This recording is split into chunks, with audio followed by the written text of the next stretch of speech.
शिरोली औद्योगिक वसाहतीत भीषण आग, शेकडो झाडे, ठिबक लाईन आणि पक्षी घरट्यांची राख. शिरोली औद्योगिक वसाहतीतील स्मॅक परिसरात सोमवारी लागलेल्या भीषण आगीने पर्यावरणाचा मोठा बळी घेतला. ग्रामपंचायतीच्या कचरा डेपोमध्ये लागलेल्या किंवा लावण्यात आलेल्या आगीने काहीच क्षणात रौद्ररूप धारण केले आणि पुढे स्मॅकच्या विस्तृत वृक्ष संवर्धन क्षेत्रालाही कवेत घेतले. या आगीत शेकडो लहान मोठी झाडे जळून खाक झाली. झाडे लावा झाडे जगवा मोहिमेअंतर्गत लाखो रुपये खर्चून उभारण्यात आलेली ठिबक सिंचनाची सुविधा, पाणीपुरवठा यंत्रणा आणि निगा राखण्यासाठी करण्यात आलेली संपूर्ण व्यवस्था क्षणात भस्मसात झाली. झाडांवरील पक्ष्यांची घरटी, अंडी आणि पिल्ले जळून नष्ट झाल्याने परिसरात दुःख व संताप व्यक्त केला जात आहे. नागरिकांनी ही घटना पर्यावरणातील गंभीर हानी असल्याचे सांगत कचरा डेपो तात्काळ हलवण्याची मागणी केली आहे.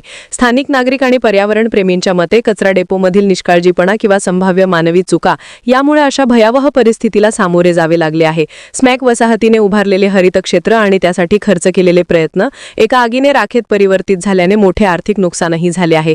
पर्यावरणीय हानी आणि प्राणीमात्रांच्या मृत्यूमुळे शिरोली परिसरात तीव्र नाराजी असून या घटनेची चौकशी करून दोषींवर कारवाई करावी अशी मागणी नागरिकांकडून होत आहे. चॅनलला सबस्क्राइब करा आणि परिसरातील ताज्या घडामोडी सर्वात आधी बघण्यासाठी बेल आयकॉनला क्लिक करा.